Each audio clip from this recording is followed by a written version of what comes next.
մեր նախնական զրույցում դուք ասացիք, որ ձեզ համար սկզբունքային է եւ իսկապես դա կարեւոր մոտեցում է հաշվի առնելով դա, որ տարեցները հիմնականում մարզերում են, որpիսի այս բուժումը առաջարկվի մարզային ավելի շատ կենտրոնանա եւ առաջարկվի մարզային բժշկական հաստատություններում։ Ձեր ասած աշխարհագրությամբ առաջին հայացքից պարզ է, որ Հյուսիսում կարծես թե ինչ որ ձևով փակ է դաշտը, իսկ դեպի հարավ Վայոց Ձոր, Սյունիք, այդ զարգացման հնարավորությունները Տավուշում մոտեցումը որն է։ Դուք կպակ մեր ցավոտ կետին եւ նաեւ կպակ նաեւ մեր երազանքին մենք կատվածի խորհուրդ գոյություն ունի, որտեղ ընդգրկված են տեղի եւ արտասահմանյան հայազգի մասնագետներ, մեր որ ասում նկատի ունեմ այդ թիմին, այդ մասնագետներին, դա մեր նպատակն է, դա մեր երազանքն է, որպեսզի ամբողջ տարածքը հանրապետության մենք ծածկենք։ Այսինքն Հայաստանի Հանրապետությունում այս բարձր ստանդարտով բժշկությունը գոնե կաթվածի մասով հասանելի դարձնենք յուրաքանչյուր Հայաստանի Հանրապետության բնակչին, հատկապես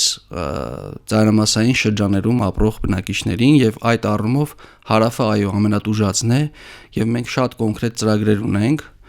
որպեսզի հարավում էլ կենտրոն բացվի, որը ծածկի Սյունիքի եւ Վայոց Ձորի մարզերը, որոնք որ այսպայն ամենատուժվածն են։ Աշխարհագրությունն էլ այնտեղ Գորիսը դեռ կապանը չէ, այսինքն հեռավորությունն էլ էստեղ դեր է խաղալ։ Այո, այնտեղի ռելիեֆն էլ նպաստող չի եւ բացի դրանից նաեւ քաղաքական որոշակի հարց կա, որ հարավը որպես մեր հանրապետության ստրատեգիական մաս պետք է ամեն ինչով մենք կարողանանք ապահովել։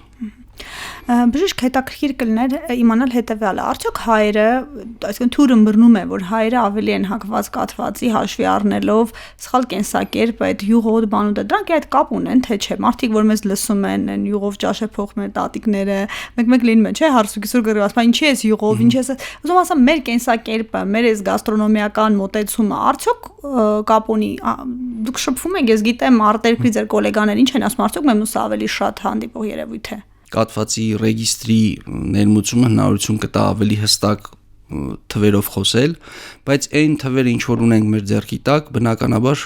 հուշում են, որ մեր մոտ կաթվածի տարածվածությունը իրոք բարձր է,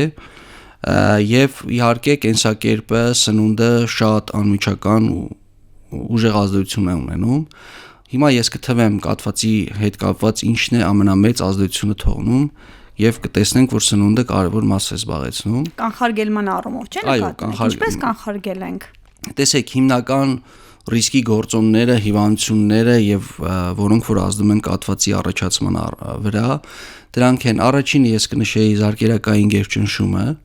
որը մեր երկրում շատ վատ է հսկվում, հետեւաբար դա ազդում է, որպեսզի թվերը բարձր լինեն։ Իհարկե, զարկերակային գերճնշումը նաեւ ռիսկի գործոն է համարվում սրտային հիվանդությունների առումով եւ ոչ միայն։ Երկրորդը ես կնշեի ծխելը, որը մեր երկրում բավական տարածված է եւ դա նույնպես մեծ ազդեցություն է թողնում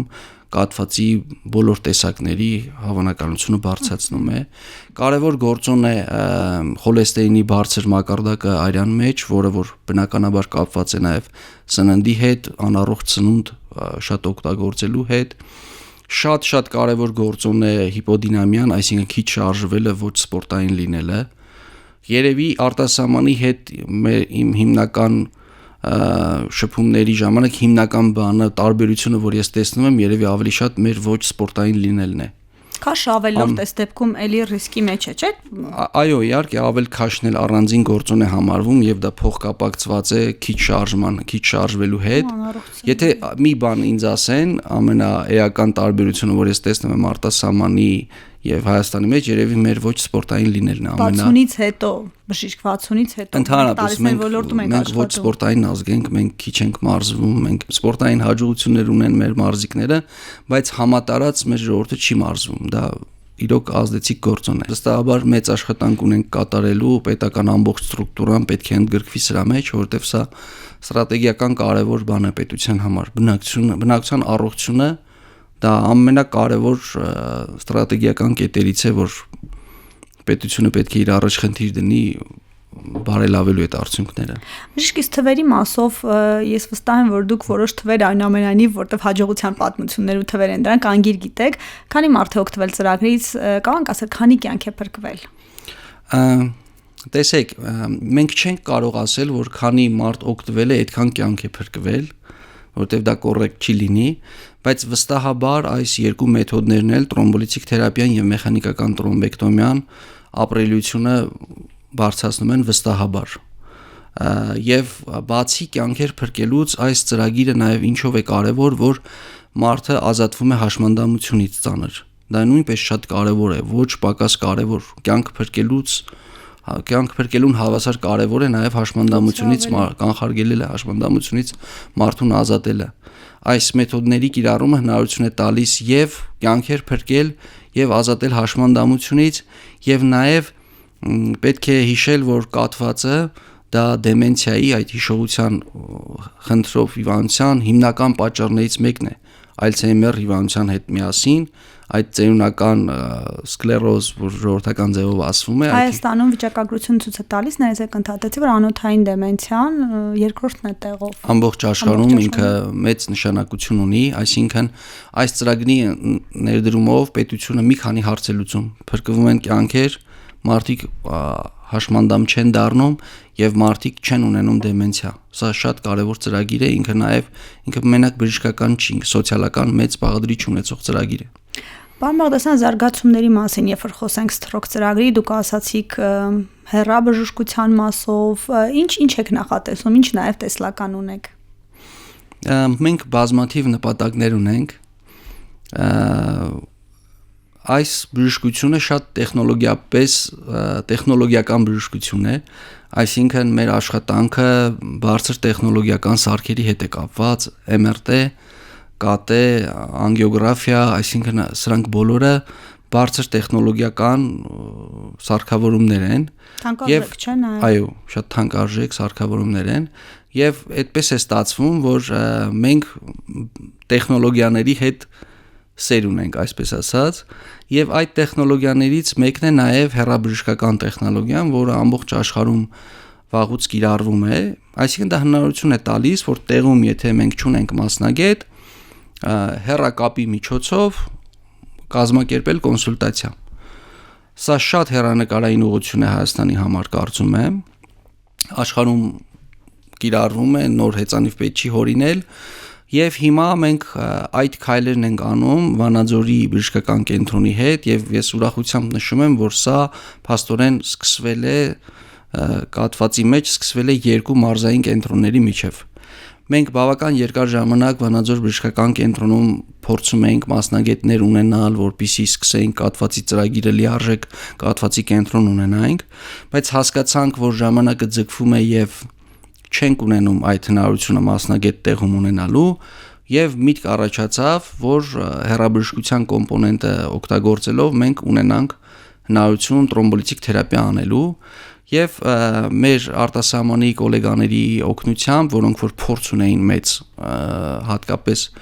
այս հարցում մեզ շատ օգնեց Մանվել Աղասարյանը, որը Ֆրանսիայում է աշխատում, մեր հայրենակիցը կաթվածի շատ լավ մասնագետ, միջազգային կարգի մասնագետ, նա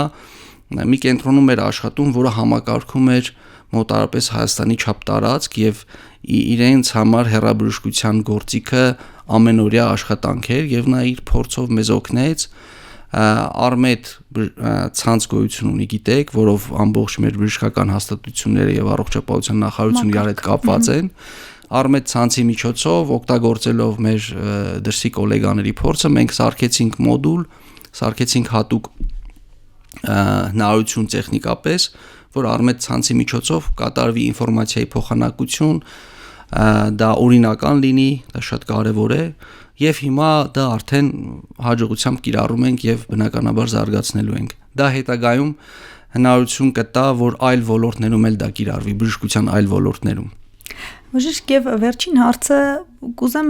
կոչ լինի, հորդոր լինի, բժշկի խորհուրդ լինի, տարեց մարդկանց 60-ից հետո կանանց տղամարդկանց, ինչպես չդառնան այս ծրագրի մասնակիցը, ինչպես թեթև ծանրաբեռնվածությունը ձեր փոքր լինի, մարդիկ կարողանան որ դուք անձամբ դիմեիք, ոչ թե մեկ բուժառուի, այլև բուժառուների խմբի, որ ուշադրությամբ մեզ լսում են։ Մեր տարեցներին եւ ընդհանրապես մեր բնակիչներին ես քաջ առողջություն եմ մաղթում եւ ուզում եմ, որ իրանք լավ հետևեն իրենց եւ հիշեն, որ կաթվածների 80%-ը հնարավոր է կանխարգելել։ Այսինքն, եթե իրենք լավ հետևեն իրենց ճնշմանը, ճիշտ սնվեն, ակտիվ լինեն, եթե ունեն որոշ հիվանդություններ, օրինակ առիթմիաներ, շողացող առիթմիա, որի դեպքում հատուկ դեղորայք է ցուցված, որպեսզի օգտագործեն, եթե իրանք խմեն այն դեղորայքը, որը նշանակված է բժիշկների կողմից, բնականաբար